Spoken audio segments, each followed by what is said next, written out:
عثمان غازی رحمۃ اللہ علیہ 1258 سے 1326 عیسوی عظیم ترک مسلمان رہنما، مجاہد اور سلطنت عثمانیہ کے بانی تھے۔ یہ وہ سلطنت تھی جس نے تقریباً 600 سال 1299 سے 1924 عیسوی تک دنیا کے بڑے حصے پر حکومت کی اور خلافت اسلامیہ کا عظیم مرکز بنی۔ نسب اور خاندانی پس منظر: عثمان غازی ارطغرل غازی کے بیٹے تھے۔ قبیلہ قائی، اوغوز ترکوں کا معزز قبیلہ۔ والد ارطغرل غازی نے سلجوقی سلطنت کی مدد کی اور اناطولیہ میں ترکوں کو آباد کیا۔ ولادت اور ابتدائی زندگی: پیدائش 1258 عیسوی، مقام اناطولیہ موجودہ ترکی۔ تربیت: اسلامی تعلیمات، گھڑ سواری، تلوار بازی، قیادت اور عدل و انصاف۔ عثمان غازی رحمۃ اللہ علیہ کم عمری سے ہی بہادر، دیندار اور مدبر شخصیت کے مالک تھے۔ خواب عثمان، عثمان's ڈریم۔ عثمان غازی رحمۃ اللہ علیہ کی زندگی کا ایک مشہور واقعہ ہے۔ انہوں نے اپنے روحانی مرشد شیخ ادیب علی رحمۃ اللہ علیہ کے گھر قیام کے دوران خواب دیکھا۔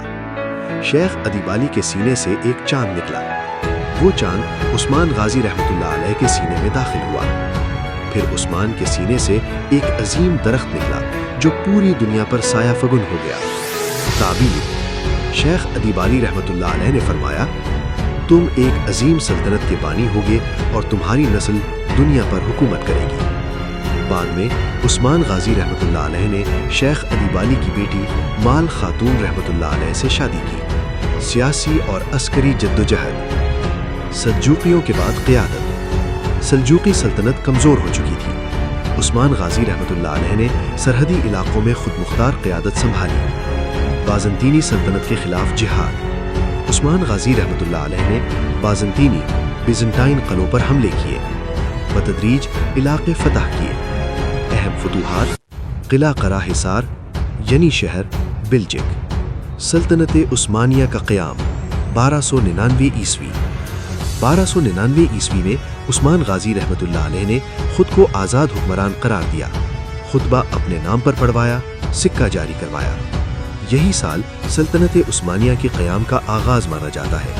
نظام حکومت: عثمان غازی رحمۃ اللہ علیہ کی حکومت کی بنیادیں شریعت اسلامیہ، عدل و انصاف اور مذہبی رواداری تھی۔ غیر مسلم رعایا، جان و مال محفوظ، عبادت کی آزادی، منصفانہ ٹیکس نظام، دینی خدمات، علماء اور صوفیہ کی سرپرستی، مساجد اور مدارس کا قیام۔ جہاد کو عبادت سمجھتے تھے۔ عثمان غازی رحمۃ اللہ علیہ خود نہایت سادہ مزاج، متقی اور عادل حکمران تھے۔ وفات 1326 عیسوی، عمر تقریباً 68 سال۔ وفات کے وقت بورسا فتح ہو چکا تھا۔ وصیت: عثمان غازی رحمۃ اللہ علیہ نے اپنے بیٹے اور خان غازی کو وصیت کی، اسلام کے راستے سے نہ ہٹنا، عدل کو کبھی نہ چھوڑنا اور علماء کا احترام کرنا۔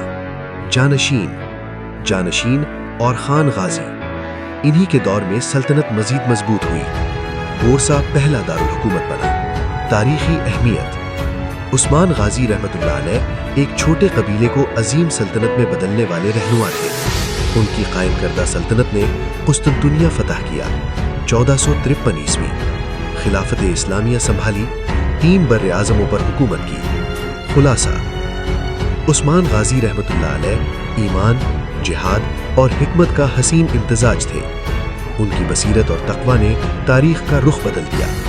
آج بھی مسلمان دنیا انہیں عظیم مجاہد اور بانی سلطنت کے طور پر یاد کرتی ہے۔